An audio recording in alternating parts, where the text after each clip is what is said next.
드러난 것보다 숨은 조화가 훨씬 낫다. 대립은 화합을 가져오고 불화에서 가장 아름다운 조화가 생겨난다. 만물은 변화 속에서 안식을 발견하나니 자신과 불화를 이루는 것이 어떻게 자신과 일치되는지 사람들은 이해하지 못한다. 수금과 활의 경우처럼 구부러진 등에도 조화는 있다. 활의 이름은 삶이지만 그 일은 죽음이다. 삶과 죽음은 두 날개와 같다. 한쪽 날개로 날 수는 없다. 삶에서 그대는 우익이나 좌익이 될 수 없다. 양쪽 모두가 되어야 한다.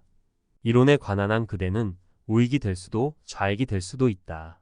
그러나 이론은 결코 삶과 들어맞지 않는다. 그럴 수가 없다. 이론은 논리 정연하고 명쾌해야 하는데 삶은 그렇지 못하기 때문이다. 삶은 광대하다. 삶을 관찰해보라. 도처에 모순이 존재한다. 그러나 이 모순에는 아무 문제도 없다. 신비적인 통찰력을 얻은 사람에게 이 모순은 참으로 아름답게 보인다.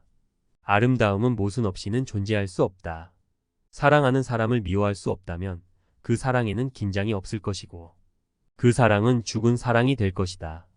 다양성이 사라지고 모든 것이 정체될 것이다. 같은 강물에 두 번 발을 담글 수는 없다. 그것은 불가능하다. 집착하지 말라. 집착하면 스스로 지옥을 만든다. 집착이 지옥이다. 집착 없는 의식은 항상 천국에 산다. 기분과 함께 움직여라. 기분을 받아들여라. 변화를 수용하라. 그러면 불평, 불만이 있을 수 없다. 삶이란 본래 그렇게 변하는 법이다. 만물이 그런 식으로 존재한다. 아무리 대항해도 변화라는 삶의 법칙을 바꾸어 놓을 수 없다. 단지 사랑만 하고 미워할 수 없다면 그대의 사랑은 아무 가치도 없다. 그것은 아무짝에도 쓸모없는 사랑이다. 그 사랑에는 강렬함이 없다. 불꽃 같은 열정이 없다. 그저 차갑게 식은 감정일 뿐이다. 진정한 사랑은 열정이 된다.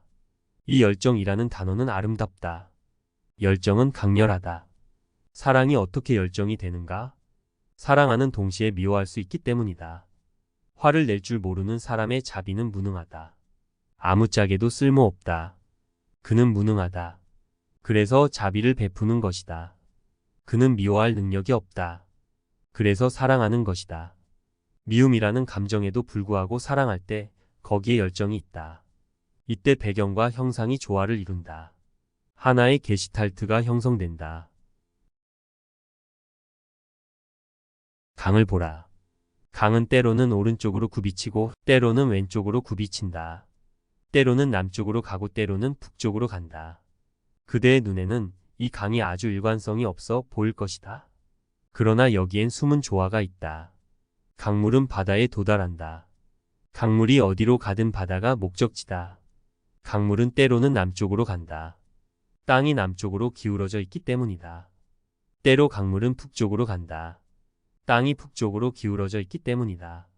그러나 어떤 방향으로 가든 강은 똑같은 목적지를 지향한다. 강물은 언제나 바다를 향한다. 그리고 결국 바다에 도달한다. 그대는 삶과 죽음의 정가운데 있다. 그대는 삶도 아니고 죽음도 아니다. 그러니 삶에 집착하지 말며 죽음을 두려워하지도 말라. 그대는 활과 수금 사이에서 만들어지는 음악이다. 그대는 하나의 마찰이고 만남이며 화합이다. 그리고 그로부터 솟아나는 가장 아름다운 조화다. 선택하지 말라. 선택하면 그대는 잘못될 것이다. 선택하면 그대는 어느 한쪽에 집착하고 동일시 될 것이다. 그러니 선택하지 말라. 삶은 활이 되게 하고 죽음은 수금이 되게 하라. 그리고 그대는 조화가 되어라. 숨은 조화가 되어라. 숨은 조화가 드러난 것보다 훨씬 낫다. 시간이 세상이라면 영혼은 신이다. 수평적 차원이 세상이고 수직적 차원이 신이다. 이 둘이 한 지점에서 만난다. 바로 이 지점이 예수가 처형된 곳이다. 수평적 차원과 수직적 차원이 한 지점에서 만난다. 그 지점이 지금 여기다. 지금 여기에서 그대는 두 갈래 길을 걸을 수 있다. 하나는 세상으로, 미래로 들어가는 길이며 다른 하나는 신으로, 깊이로 들어가는 길이다. 더 깨어 있어라. 현재에 더 예민하게 감응하라. 그대 자신으로부터 탈출할 수 있는가? 그대는 어디를 가든 그대 자신과 함께 있을 것이다. 어디를 가든 똑같은 방식으로 행동할 것이다. 상황은 다를지 모르지만 그대는 변함이 없다. 히말라야에 가서도 잠을 잘 것이다. 그대가 푸나에서 잠을 자든, 런던에서 잠을 자든, 히말라야에서 자든 무슨 차이점이 있는가? 그대는 어디에 있건 꿈을 꿀 것이다. 꿈을 버려라. 더 깨어 있어라.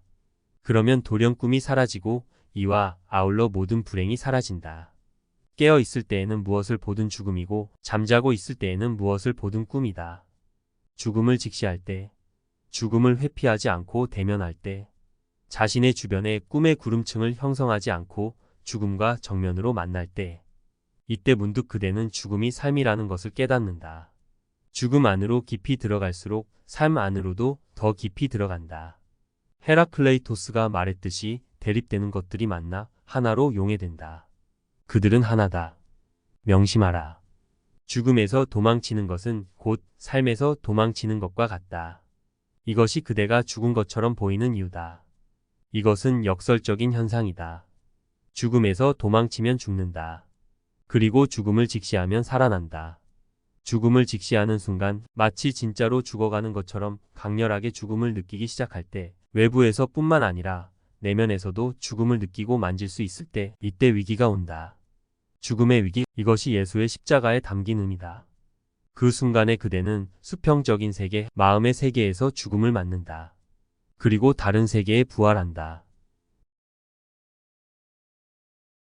시간 속에서 죽어라. 그러면 영원 속에서 부활한다. 마음의 세계에서 죽어라. 그러면 의식의 세계에서 살아난다. 생각의 차원에서 죽어라.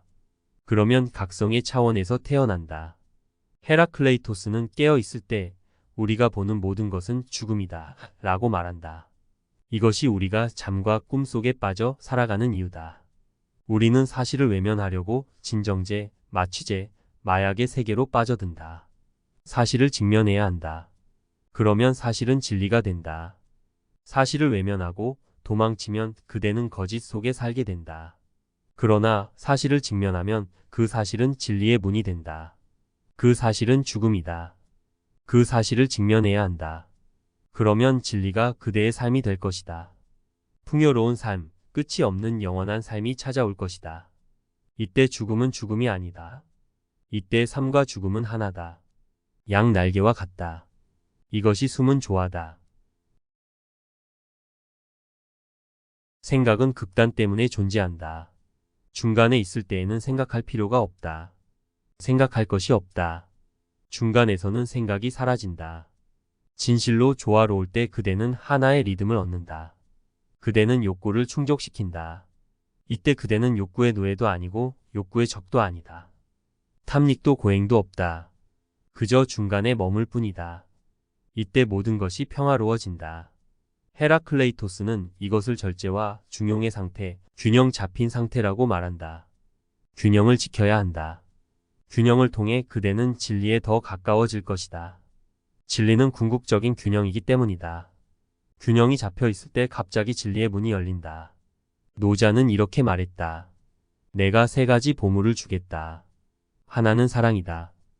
다른 하나의 보물은 절대 극단으로 가지 말라는 것이다.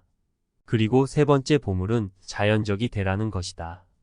단 한순간만이라도 어떤 사람을 전체적으로 사랑한다면 그 사랑이 그대를 변화시킬 것이다. 그 사랑이 진리의 맛을 보여줄 것이다. 나는 그것을 안다. 먼저 진실하라.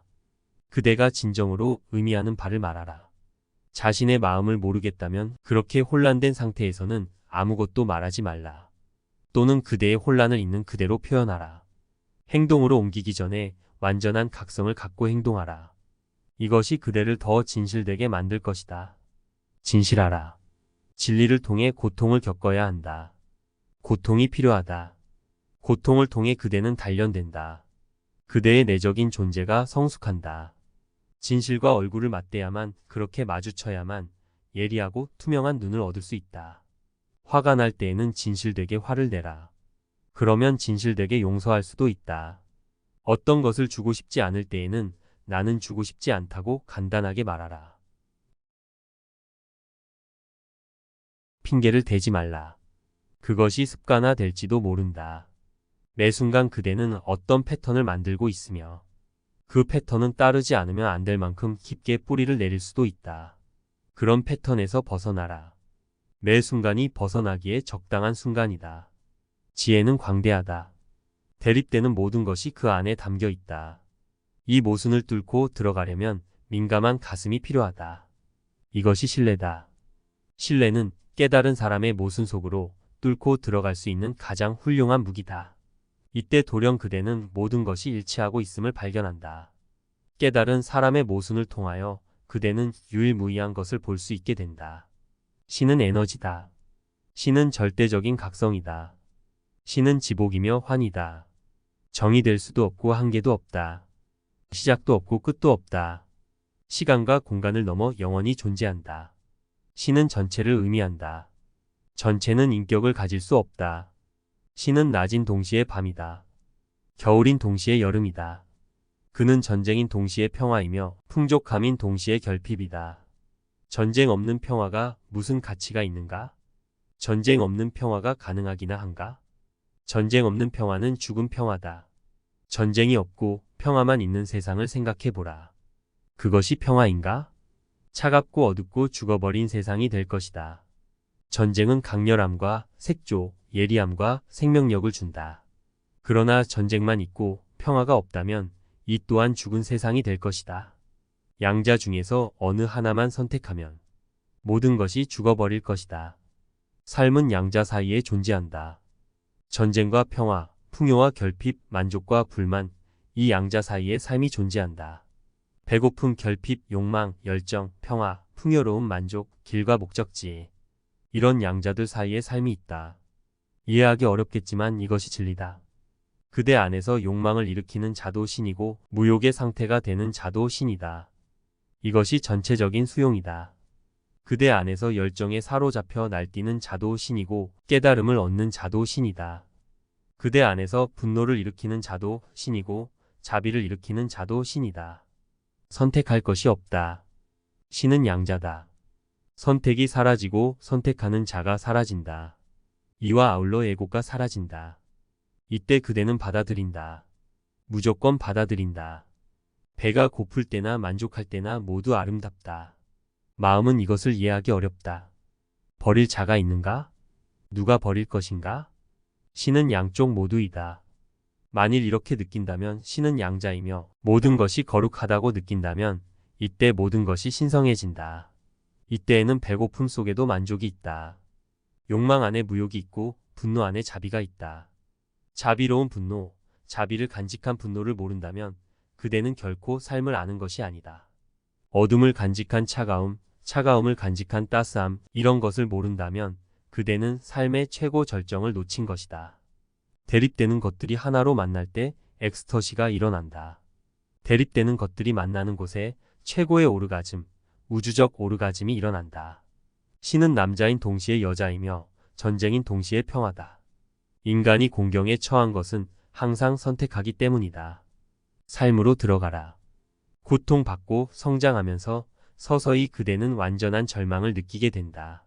자기 본의적인 모든 주장이 어리석다는 것을 깨닫게 된다. 그대는 누구인가? 이리저리 부유하는 통나무일 뿐이다. 나는 아무것도 아니다라고 느끼는 순간 그대 안에 기도의 씨앗이 떨어진다. 나는 절망적이다. 아무것도 할 수 없다. 지금까지 많은 일을 해왔지만 불행밖에 얻은 것이 없다. 나의 노력을 통해서는 아무 일도 일어나지 않는다. 고 느끼는 때가 온다. 이때 그대는 모든 노력을 포기한다. 이 포기의 순간에 기도의 두 번째 단계가 시작된다. 진정으로 절망한다면 아무런 욕망도 가질 수 없다. 그러므로 그대는 이렇게 말할 것이다. 당신 뜻대로 하소서. 제 말을 듣지 말고 당신이 원하는 대로 하소서. 저는 따를 준비가 되어 있습니다. 이것이 기도다.